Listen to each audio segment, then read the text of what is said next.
Welcome back to the Deep Dive, where we take a mountain of complex research articles, clinical trials, meta-analyses, and distill it into the most actionable, fascinating, and evidence-backed knowledge just for you. Today, we are undertaking a deep dive into green tea. This beverage from the Camellia Sinensis plant is, well, it's the second most consumed drink in the world, right after water. It's everywhere. Exactly, and you hear so much about it, right? It's an anti-aging elixir, it burns fat, it boosts your brain.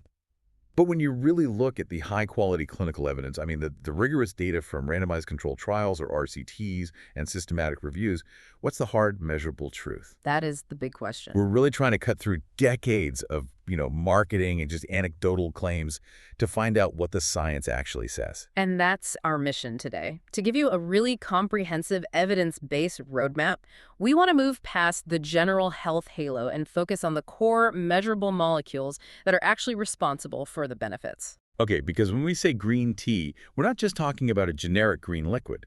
There are specific compounds doing the heavy lifting. Precisely. When we talk about green tea's function, we're really talking about three primary bioactive components. So can you lay out those three compounds for us?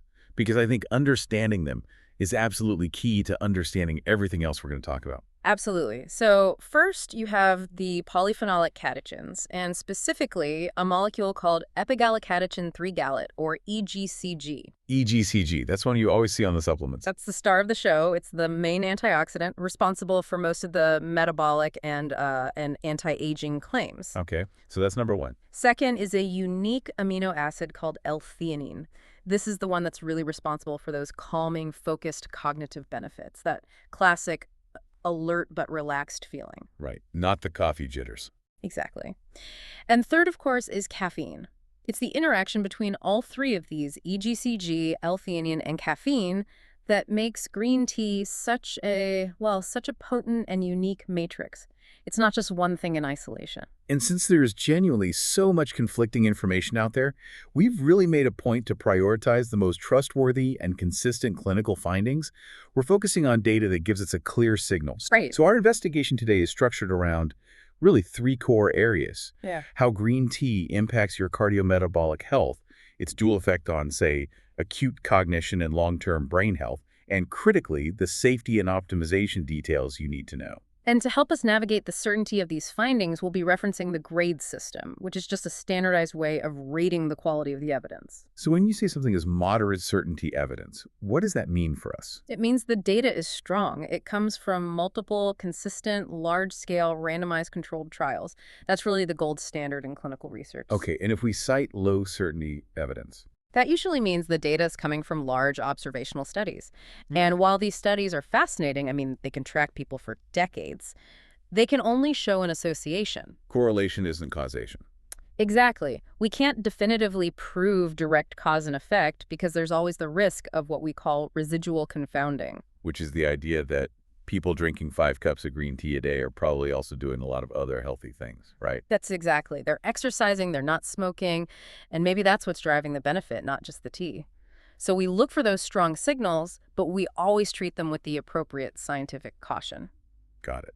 So we're looking for those solid, moderate certainty flags for immediate measurable benefits, but we won't ignore the fascinating low certainty data where it points toward long-term potential. For sure. Okay, let's unpack this and start with the area where the evidence is arguably the most robust. How green tea affects your heart and your metabolism. This is where those catechins, especially EGCG, really start to shine. Exactly. We have meta-analyses of dozens of RCTs confirming that green tea catechins provide small but highly consistent improvements across several cardiovascular risk factors. And that consistency is why we can rate the findings as moderate certainty. So let's start with the lipid profile cholesterol. What kind of movement are we actually seeing in the numbers? Because people are often looking for a magic bullet, but the data rarely provides one. No, what the data provides is a gentle, favorable shift. Pooled analyses from multiple big meta-analyses consistently report small but statistically significant reductions in harmful cholesterol markers. And when we talk about LDL cholesterol, the bad kind, What are we seeing there? For LDL, which is what most people focus on, the pooled reductions are typically in the range of about 3 to 6 mg/dL. 3 to 6. To be really precise, one comprehensive meta-analysis of 31 different RCTs reported a specific reduction of -5.80 mg/dL in LDL cholesterol. Okay, so that's a very specific but modest drop. Help me contextualize that. If someone is struggling with high cholesterol, is a 6 mg/dL reduction actually enough to matter? On its own, no, it's not going to replace a prescription drug, but it is reliable, safe, and consistent. Okay. And when you combine that reliable 5 to 6 mg/dL reduction with other gentle lifestyle changes like, eating more fiber or increasing healthy fats, those small, consistent reductions become highly meaningful over decades. So you're saying think of it less like a miracle cure and more like a reliable, gentle tailwind constantly pushing your cardiovascular system in the right direction. That's the perfect analogy. And we also see positive movement on the other side of the panel. The good cholesterol, HDL. We do. There's a modest increase in HDL cholesterol, pooled around plus 1.85 mg/dL. So it confirms the overall shift is favorable. You're not just reducing the bad, you're slightly boosting the good. And how is it doing that? What's the mechanism? Interestingly, it seems to be primarily mechanical. It's about reduced intestinal absorption of cholesterol and lipids. The catechins effectively bind to cholesterol in the gut, acting almost like a sponge, and just prevent it from being absorbed into your bloodstream in the first place. That's fascinating. Okay, so that's cholesterol. Let's move to blood pressure, another huge cardiometabolic factor. Here again, we see that same familiar pattern. Small, statistically significant benefits backed by meta-analyses of RCTs. The reductions are subtle, but they're reliable. So what are the numbers? How much of a drop are we talking about? We're looking at a decrease in systolic blood pressure of about 1.17 to 1.94 mmHg, and for diastolic, it's around 1.24 to 1.65 mmHg. Okay, so we're talking about maybe 2 millimeters of mercury. Let me push back on that a little bit. Is that truly enough to move the needle on someone's long-term cardiovascular risk, or is that just something that looks good in a lab report? No. It's the former. It's absolutely clinically meaningful, especially when it's part of a larger strategy. 2 millimeters of mercury, sustained over 20 years, makes a real difference, particularly for stroke risk. So how does that stack up against other lifestyle changes? It's in the same ballpark. A modest reduction in salt intake might get you 3 to 5 mmHg. Light, regular exercise could get you 5 to 8. Green tea provides a safe, passive reduction that it stacks with everything else you're doing. So it's not a primary treatment, but a really powerful, low-risk adjunct. Precisely. And the effect is often more pronounced in a key group, people who already have elevated blood pressure to begin with. So if your blood pressure is already great, you won't see much of a change. Exactly. It's not going to push you too low. Right. The mechanism here is all about vascular health. The catechins help boost nitric oxide bioavailability. And nitric oxide is what tells your blood vessels to relax. Right. That's it. It helps the vessels dilate more easily. It really is like adding oil to rusty pipes. It just improves the overall function. That makes perfect sense. Okay, let's shift to glycemic control. Does green tea help regulate blood sugar? It does, again, with those small, consistent effects. This evidence is probably in the low to moderate certainty range. We see small decreases in fasting glucose, typically around 1.48 to 1.67 mg/dL. And what about that long-term measure, HbA1c? The reduction in HbA1c, which gives you that 3-month average, is also modest. It's reported around -0.09% to -0.15%. Again, this isn't curing type 2 diabetes, but it's actively supportive. And what's the molecular pathway here? How does EGCG actually help a cell manage glucose? There are two main pathways. The first is enhanced insulin sensitivity. The catechins help your cells respond better to insulin, possibly through something called GLUT4 translocation. Okay, what's GLUT4? Think of GLUT4 as the door that lets glucose into the cell to be used for energy. EGCG seems to make it easier for that door to open and move to the cell surface. And the second pathway? The second one is in the gut itself. It can inhibit some of the enzymes that digest carbohydrates, which means you absorb sugar more slowly after a meal. It helps smooth out those big blood glucose spikes. Okay, time to tackle the biggest marketing claim of all, weight loss. What does the stack of RCTs actually say about green tea melting away the pounds? Well, they say that the overall effect on weight is small and clinically marginal. We have to be really honest here. The evidence is mixed and the numbers are modest. How modest are we talking? One big systematic review found an average weight loss of around 0.78 kilograms over a 12-week period. So less than 2 pounds in 3 months. Exactly. On its own, it's not a significant fat loss tool. So it's definitely not the magic diet pill. If the effect is so marginal, what's the key factor that makes those small results happen consistently enough to even be measurable? The crucial insight here is the caffeine synergy. Green tea is unique because it naturally combines EGCG and caffeine. And the small weight loss effects we see are most consistent when those catechins are paired with caffeine. A molecular tag team. Okay, explain why that pairing is so effective at, burning fat. The combination increases your energy expenditure. We call that thermogenesis. And it boosts fat oxidation. It can result in a reliable 4–5% increase in energy expenditure. You're just burning a few extra calories at rest. And how does it do that? The genius of EGCG is its role as an enzyme inhibitor. It specifically inhibits an enzyme called COMT. COMT. That sounds dense.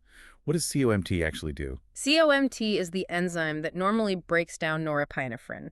And norepinephrine is a powerful hormone that drives thermogenesis. It tells your body to burn energy. So by inhibiting the thing that breaks down the fat-burning signal. You prolong the signal, you keep it going for longer. It's a very clever, subtle mechanism. Does everyone experience that effect equally? Because I know people who swear by it and others who say it does nothing for them. That is the critical nuance. A major factor is your habitual caffeine intake. If you already drink 5 cups of coffee a day, your body is just used to that high level of stimulation, and the extra boost from the EGCG and caffeine combo is going to be blunted. So if you're already wired, the weight loss effect might be minimal. Exactly. And even more fundamentally, there are genetic differences. Polymorphisms in the COMT gene itself can affect how strongly a person responds. Wait, so my own genetics could determine if this works for me or not? Absolutely. If you have a genetic variant that makes your COMT enzyme naturally very active, EGCG has a lot to inhibit, and you might see a great effect. If your COMT is naturally sluggish, you might see almost no effect at all. This helps explain the huge variations we see in clinical trials. That immediately personalizes the data. What kind of dose was required in these trials to get even that small amount of weight loss? The doses were pretty substantial. We're talking about extract form.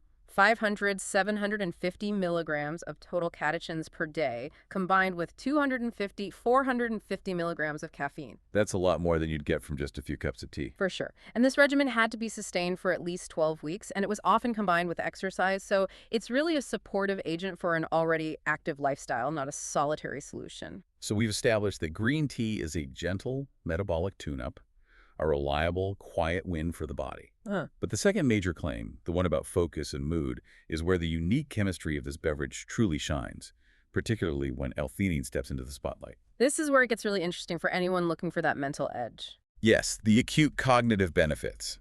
How strong is the evidence here?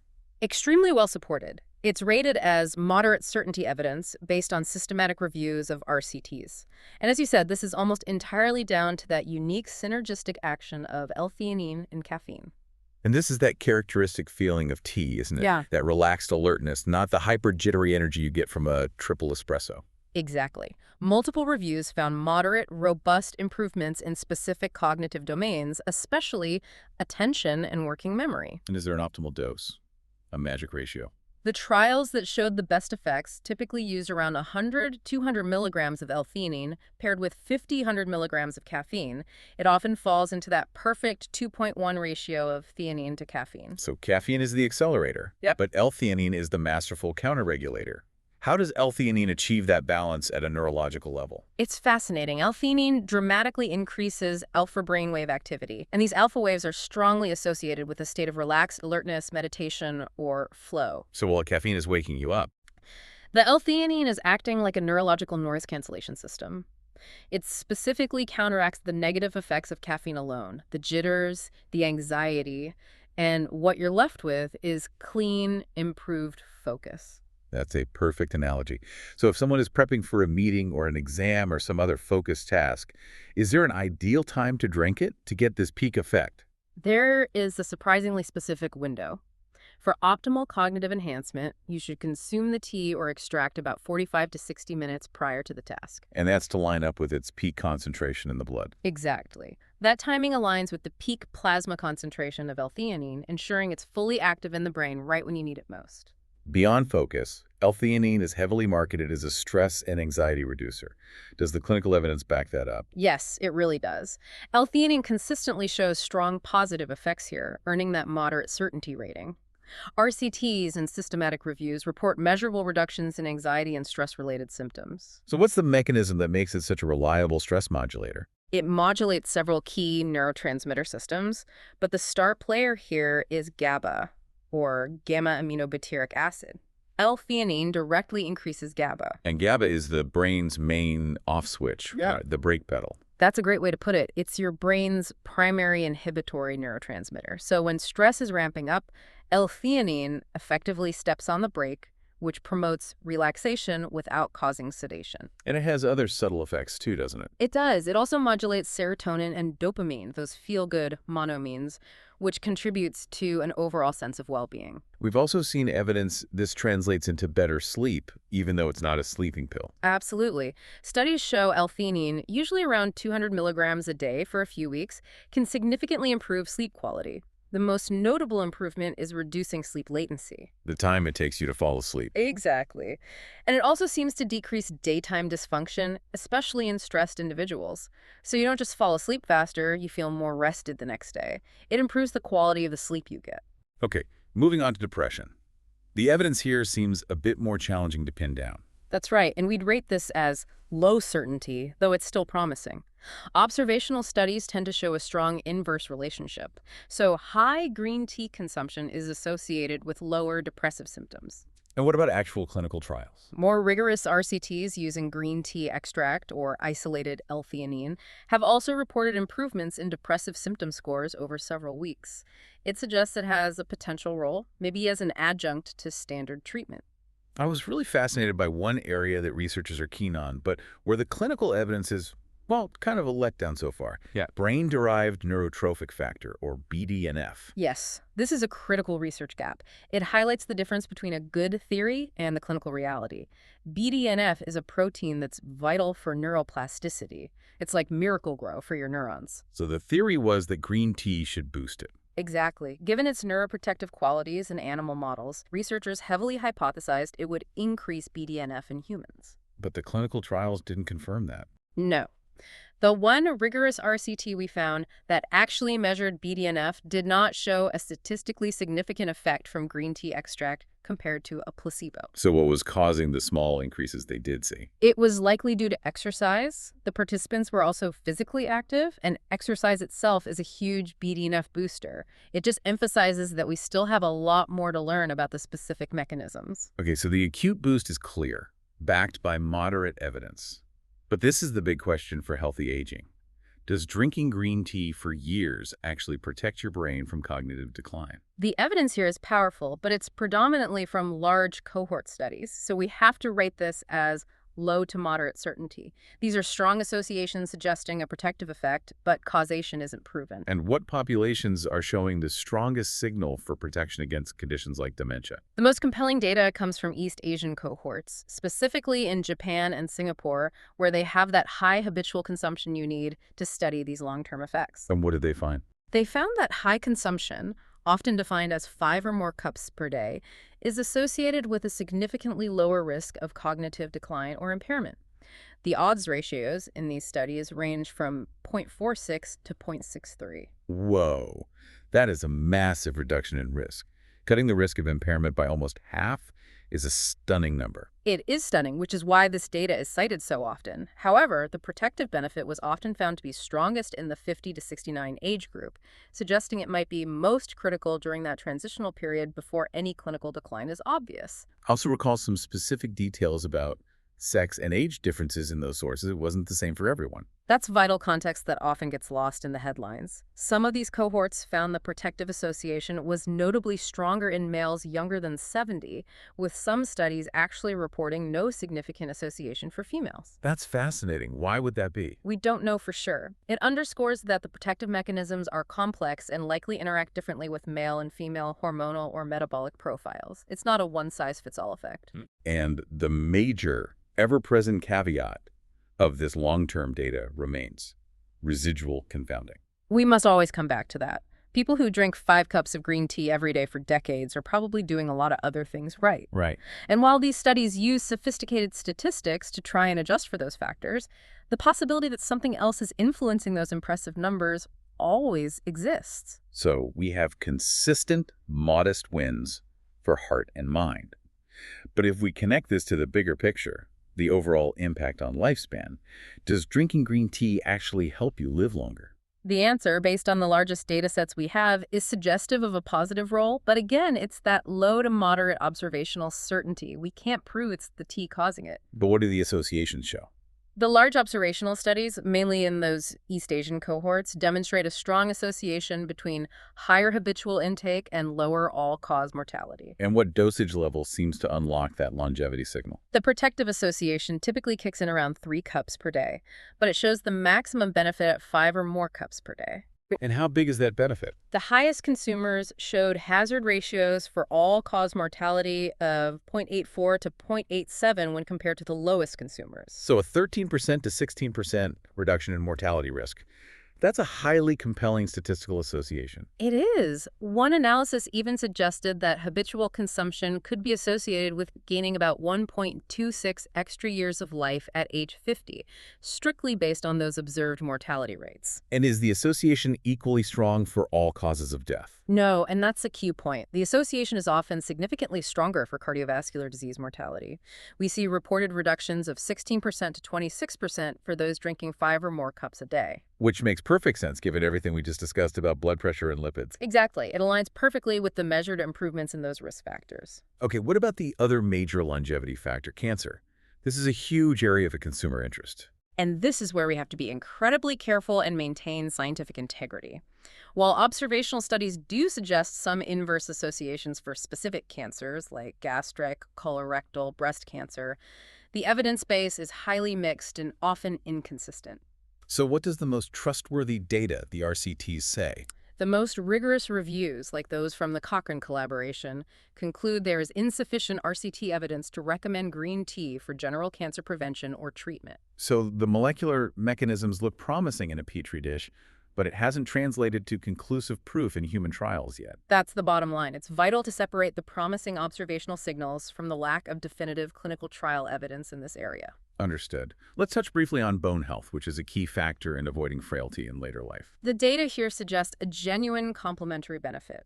Observational data points to a positive association with bone mineral density and a reduced fracture risk, and some short-term RCTs in postmenopausal women showed increased markers of bone formation when they took 500 milligrams of EGCG per day and also did weight-bearing exercise. So it works synergistically with exercise to help the skeleton rebuild. It seems to, yes. Moderate clinical improvements we've discussed. Better lipids, better focus. They must stem from some deeper activity at the cellular level. This is where we get into the heavy science. What is green tea actually doing inside our cells that could promote longevity? This is geroscience, and it's the most exciting area. Green tea's proposed benefits seem to stem from its pleiotropic ability. Pleiotropic, meaning it doesn't just hit one target. It acts on multiple pathways simultaneously. It seems to address several of the fundamental hallmarks of aging at the molecular level. Okay, let's break those down. Let's start with DNA damage. You mentioned protection against genome instability. Right. Aging involves the constant accumulation of DNA damage. EGCG has been shown to help mitigate this by enhancing the body's own built-in repair pathways. Human studies have shown that green tea can reduce a specific type of oxidative DNA damage by approximately 30%. That's a huge reduction. How does it do that? It boosts the activity of an enzyme called HOGG1. Think of HOGG1 as a tiny worker in your cell that's responsible for literally cutting out and repairing damaged bits of DNA. EGCG gives this essential DNA repair crew a consistent boost. So it's not just an antioxidant shield, it's actually helping the body clean up the damage after the fact. Exactly. And another critical hallmark is telomere attrition. The protective caps on our chromosomes, like the plastic ends of a shoelace. That's the one. They shorten every time a cell divides. Habitual green tea consumption is associated with less telomere shortening over time.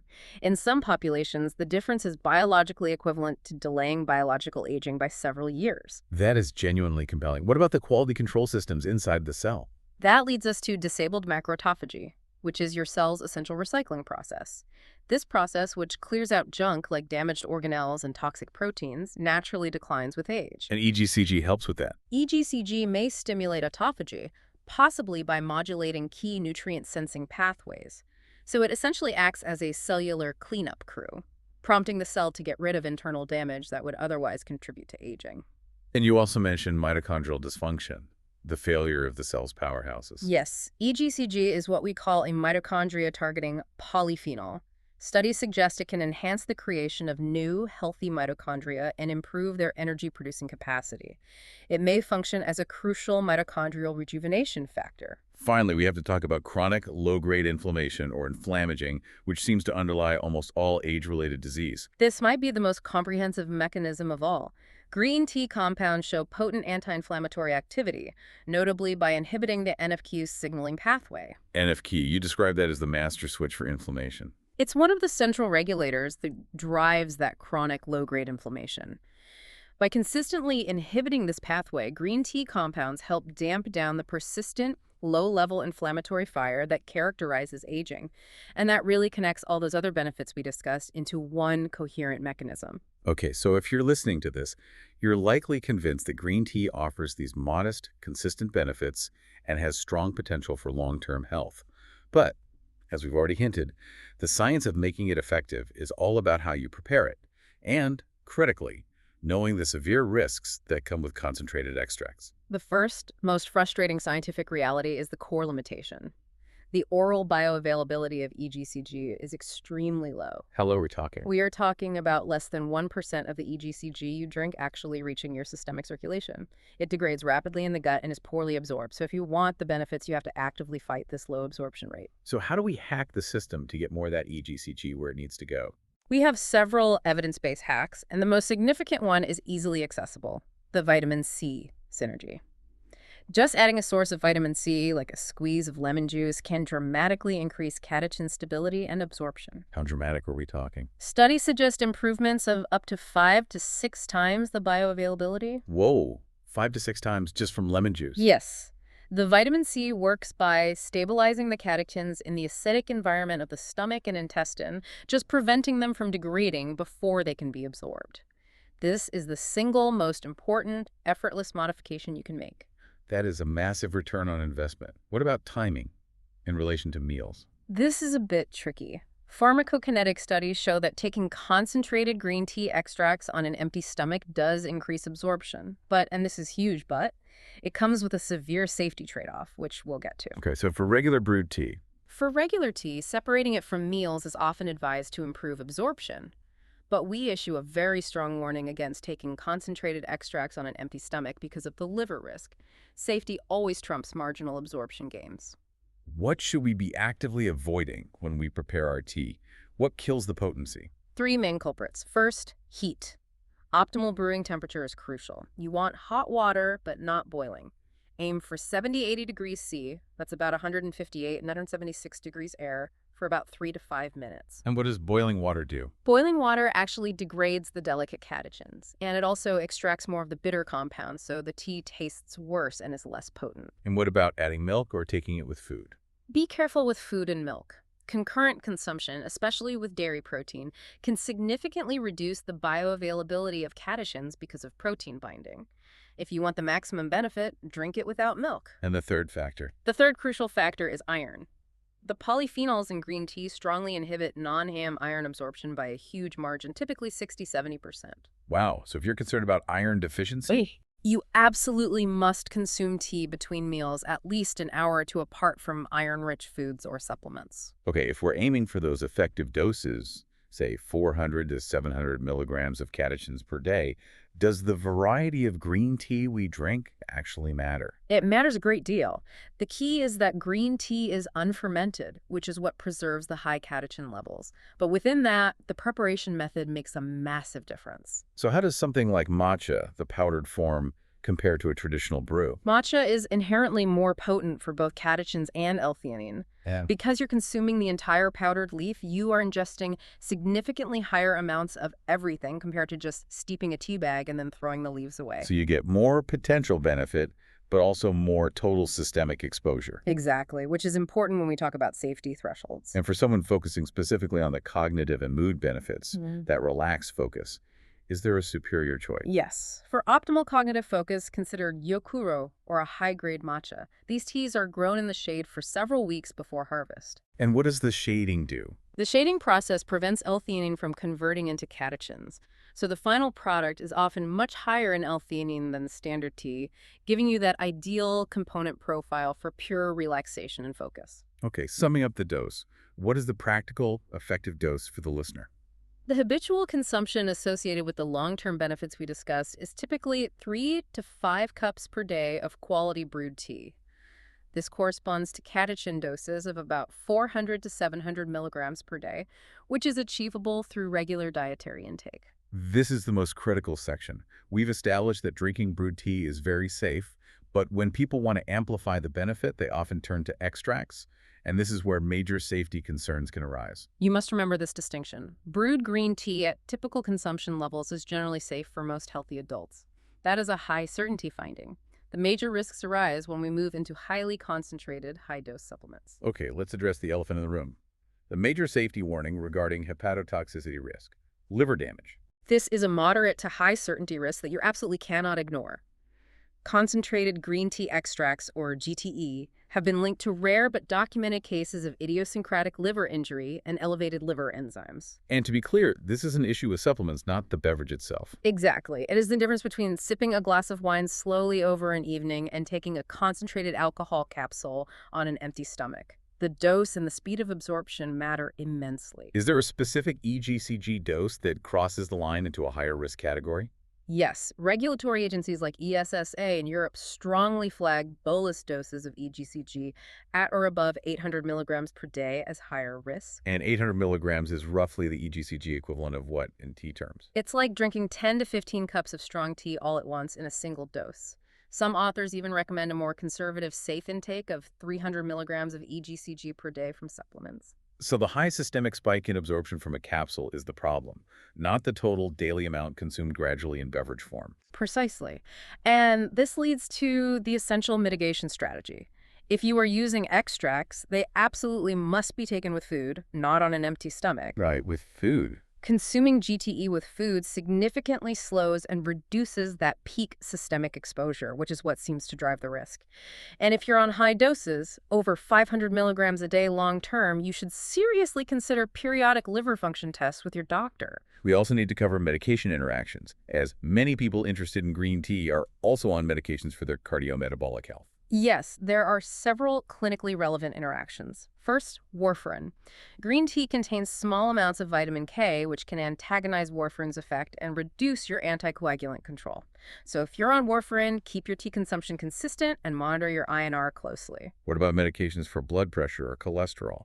Green tea extracts can significantly reduce the absorption and efficacy of several medications by inhibiting specific drug transporters in the gut. Which ones? This includes some beta blockers, like Notalol, where one study showed plasma levels decreased by a massive 85%, and also some statins. So if you're using concentrated GTE, you need to separate it from these medications by at least 2 hours. And let's just reiterate the iron interaction one last time, because it's so important for people at risk of anemia. Yes.